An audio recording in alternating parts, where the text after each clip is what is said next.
This is Juicy TV. I'm Juicy Peach with the JuicyExpressions.com. This is my man DJ Juggie. Kirby. So I just got a couple of questions for you. First thing I want to ask you, what was your favorite interview from working with Q93.3? Like your favorite one?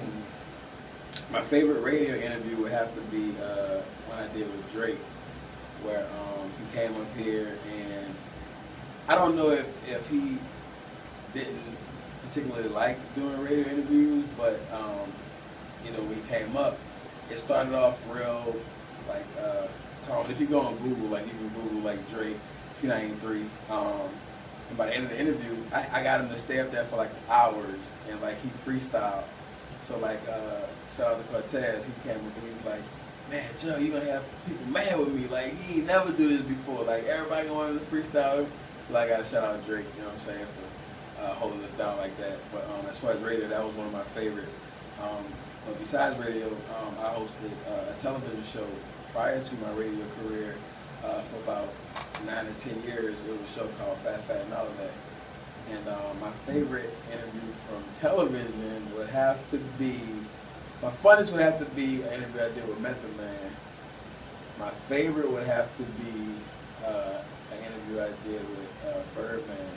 And you know, like Babies Like Family, you know, he pretty much like let us go into his world and just like go into his house. We just man, it's a lot of them. I did a Cribs with Lil Romeo. He had his own house. That was cool. I don't even want to like compare them. Like I have a ton of favorite interviews and you know, a ton of artists that I you know, still are friends to this day. Okay. So speaking of artists, is there somebody that you feel like, well, who your favorite artist right now? That is a hard question, and I don't want to, you know, come too hard for you. I plead the fifth now. Favorite as far as artists, creativity, you know, consistency. I want to say I love with the whole YMCMB movement. Not to just point anybody out. As far as like R&B, like Trey Songz, that's like my dog. But like a little brother to me, August Alsina. Like I've seen him since, you know, the begin, like since his grind was just like, that's my grind, that's what I want to do, you know, to, you know, becoming what he is today. And it's just like, man, you know, I watch that hands-on, but I also know that his work ethic is impeccable. Like he do like put it in, you know, blood, sweat, and tears in the studio, and just to see that, you know, what he wanted and dreamt is coming to reality. Like it's just a great feeling. Yeah, he real humble. We actually met him last time we was down here, so he's a very humble guy. You heard me? Yeah. So you know, I know you've been doing this thing for a long time. I wanted to ask you, like, was there ever what's your most embarrassing moment? Have you ever been? Yeah, I do have one. In the beginning, so when I first started, I kind of got thrown into all of this. I started out at the bottom like a lot of other people. Never dreamt of doing radio or television. I always said I wanted the world to know me or people to know me, but I never knew how or what I was going to do.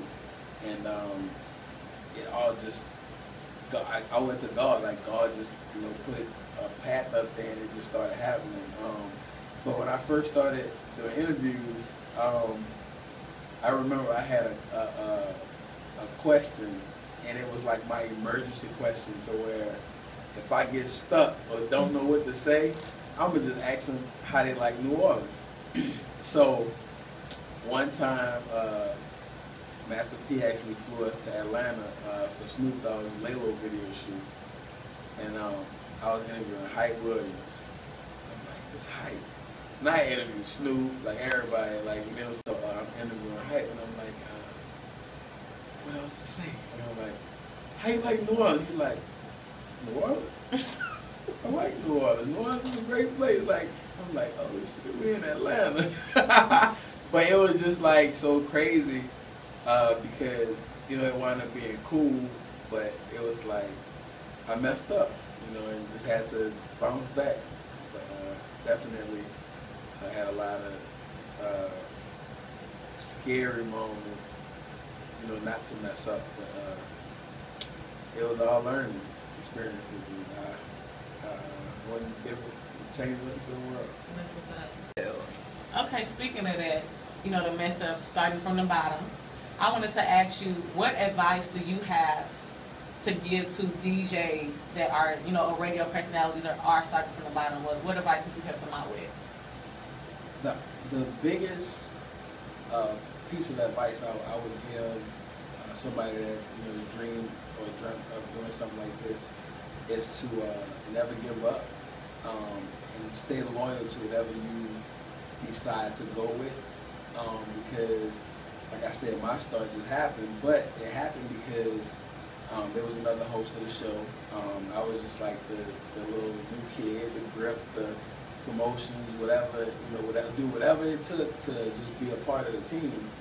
And the guy who owned the show, like, we did a crawfish boil, cash money, like everybody was there. And we spent like $75,000 for a free crawfish boil in the park, giving back, and went over budget and messed the money up. And the other host and a couple of the guys that worked for it was like, man, he always messing up. Like, F him, we not dealing with him no more. And they all walked. And I was just like, man, like, everybody make mistakes. And I was just like, I ain't getting paid anyway, so I'm gonna just be loyal and, stick to it and try to, keep it going. And dude was like, man, I really appreciate you. Thank you for being there. Thank you for being, just holding me down, on some, not even financially or, just on being there to say, man, let's keep it moving. I even talked to the old host and I'm like, man, like, why can't you treat this like you treat your other stuff or whatever, just going to bat for it. And he said, you ever thought about being on television? He's like, no. He's like, man, think about it. Like, you have a great personality, everybody like you. He's like, just think about it. And one day we were at a teen summit, Jay-Z,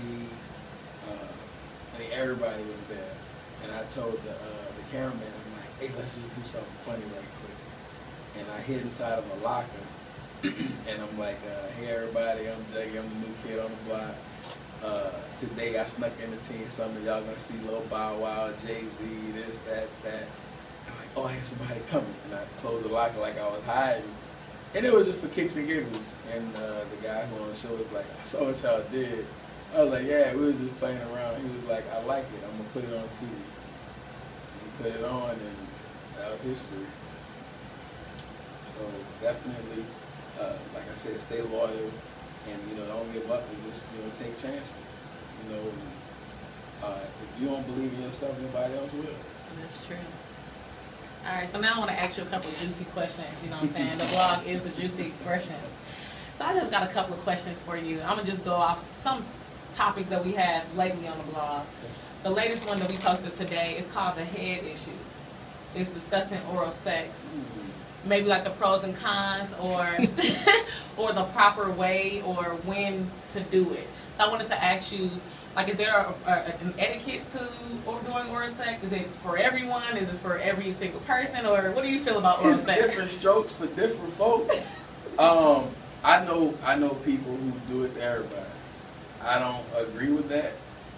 Because, you can't put your mind on everybody. But, like I believe that it's something everybody do. Some people just don't like to admit it. But I feel that it's becoming more acceptable or more of the norm in the day and age we're living in. So it's not a big deal anymore. But I remember, like, long time ago, a woman would... she would say it's nasty. No, say it's nasty, but like things change. Like a woman would like do that before they gave their body up. And nowadays women they give their body up before they do that. Like, oh yeah, I did that, but I ain't put my mouth on. Like, wait, like that's backwards. What you mean? Do you feel that it's backwards? I do. I feel like if you give your mouth up, like like your mouth ain't no, you know what I'm saying? Like that ain't gonna get stretched out or nothing. Like that ain't no nothing that can't be. Oh man, I think she gave me boy in the head because her mouth feel different. No, that ain't gonna happen. But if she go do something with a dude right now, and then another, like he could be like, oh no, she was doing something with somebody else. Like it's a big difference. Okay. You know what I'm saying? So I definitely feel a woman should value her body more than doing oral. But that just ain't how it is. I ain't putting my mouth on him. What you dad sex with her? Like what you mean? But I definitely feel that, you know, it's a good thing. I like it. I'm not a big I gotta have it, but I know people who are like that. I got a partner, that's all he like. You know what I'm saying? He'll do that and don't even need to have sex. So okay, so I got one more juicy question for you. So another topic, and I personally work about this one, is good sex enough by itself? Meaning like there's no other qualities involved or any other, you know, feelings or whatever. It's just good sex. Is that enough fulfillment by itself? I'm kind of the wrong person to ask that. I feel like anybody who's in the industry or who's had a popular past needs more, because I mean you could, like, it's more women out here than dudes. So like of course, like I said, sex is something people love to do and it's real easy to attain. Like I said, in this day and age. So I feel like you definitely need more. Like you gotta like the person. You gotta enjoy being around the person. You have to be able to talk. I feel like you gotta be friends. You gotta talk about everything. Like I gotta be able to tell you. You know what I'm saying? Like, man, look. Like, and you know, a lot of people always compare that to like Will Smith and Jada. Like, if he sees somebody he like and he tell her like he got the green light to go, like, what it do, man? It's your boy Juggie representing that 504 New Orleans in the building. WQUE-Q93. Holla at me on Twitter at Juggie of NO. Right now, man, kicking it with juicy expressions and keep it juicy. Please believe it. Like, I mean, I talk about I can squeeze it and like juices come out. Like, man, it's crazy.